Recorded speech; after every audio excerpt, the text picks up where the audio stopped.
Dari catatan Walhi Kalimantan Selatan hingga tahun 2018, setidaknya 814 lubang tambang milik 157 perusahaan tambang batubara.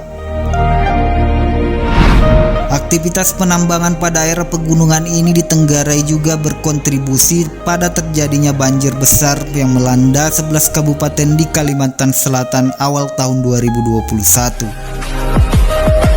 Meratus merupakan kawasan pegunungan yang secara geografis di tenggara Pulau Kalimantan, membentang sepanjang 600 km persegi dari Provinsi Kalimantan Selatan arah barat daya timur laut hingga membelok ke arah utara hingga perbatasan Provinsi Kalimantan Tengah dan Kalimantan Timur. Titik tertinggi di rangkaian pegunungan Meratus adalah Gunung Halau-Halau yang memiliki ketinggian 1901 meter dari permukaan laut. Di balik ketinggiannya, pegunungan Meratus memang menyimpan banyak misteri, terutama berhubungan dengan catatan sejarah pegunungan dengan area terluas di Kalimantan Selatan ini. Sejak abad lalu, sejak orang Eropa atau Belanda menjelajah pedalaman Borneo, misteri dan catatan sejarah lama menjadi tabir tidak terungkap. Mengapa rangkaian pegunungan ini bernama Meratus? Peristiwa apa saja yang pernah terjadi di Meratus? Dan sederet pertanyaan lain yang mengharapkan jawaban. Penelitian ilmiah juga seakan-akan menemui jalan buntu ketika sumber-sumber sejarah dari catatan kolonial begitu minim.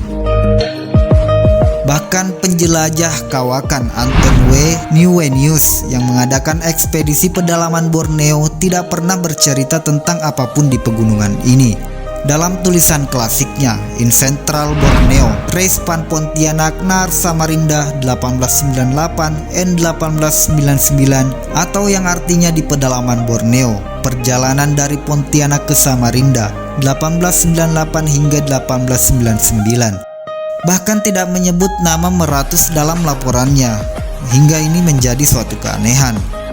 Dalam artikel di historia.id dituliskan bahwa Awe Nieuwenhuis, warga Belanda, seorang dokter juga sebagai ahli etnografi dan antropologi, didukung Maat Savage ter Bevondering van het Natuurkundig Onderzoek der Nederlands Kolonien, atau perhimpunan untuk memajukan penelitian di daerah-daerah koloni Belanda, membentuk 3 tim yang terdiri dari para ahli ilmu pemetaan, penggalian sumber alam, penelitian tentang penduduk pedalaman serta flora dan fauna. Tim ini melakukan perjalanan dari Kalimantan Barat, menyusuri Sungai Kapuas hingga ke hulu Sungai Mahakam dan berakhir sampai ke Samarinda, Kalimantan Timur. Ekspedisi ini tidak memberikan penjelasan apapun tentang Gunung Meratus. Akhirnya, catatan tentang Meratus hanya berisi penggambaran dan data minim, bercampur mistis dan reka-reka yang tidak pasti. Wajar kemudian diselimuti berbagai misteri Gunung Meratus seakan-akan tak terbuka, hanya puzzle yang siap dirangkai dan beberapa kepingan sejarah yang tertinggal, bagikan meraba dalam gelap.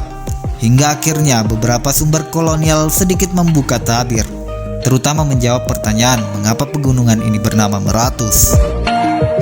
Sumber Hindia Belanda tertua Reizen en Onderzoekingen den Indischen Archival yang ditulis Salomon Muller pada tahun 1857 memaparkan nama Gunung Meratus sebenarnya bernama Gunung Ratus atau Meratus, yang artinya 100 gunung atau puncak.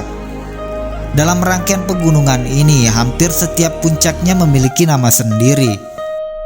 Tak jauh berbeda publikasi Nederland Historisch Genootschap pada tahun 1864. Gunung Meratus bisa disebut juga 100 Mountains atau Gunung 100.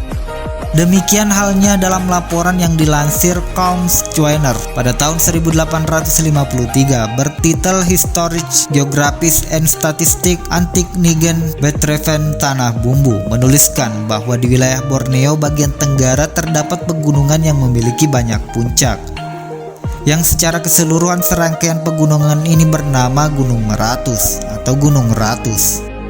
Mengenai nama Meratus ini juga disinggung Hackern ketika membuat artikel tentang koreksi naskah Salasilah Kutai, berpendapat nama Ratus biasanya dibaca Meratus atau Beratus-ratus. Mengenai letak pegunungan Meratus, sumber kolonial yang terbit kemudian sampai R.J. Kunding and Statistic Wonderbook van Nederland Indi pada tahun 1869 menuliskan Meratus atau Beratus adalah pegunungan di bagian Borneo bagian selatan dan timur di perbatasan Banjarmasin dan Tanah Laut. Meratus berarti ratusan gunung menjulang seperti benteng yang tidak terhitung jumlahnya. Pegunungan Meratus memiliki rangkaian puncak di antara Kusan atau Kukuosan. Lebih jauh ke utara di sepanjang pegunungan ini memiliki jalur sempit yang melebar hingga wilayah Barabai, Amuntai, dan Tanjung. Demikian dituliskan oleh Scopus dalam Headströmgebet Pande Barito pada tahun 1936. Selain itu, surat kabar The Volkskrant edisi 8 Juni 1937 juga menuliskan bahwa bencana banjir di Martapura berasal dari Sungai Riam Kanan yang mengalir dari Gunung Kukusan, bagian dari pegunungan Meratus.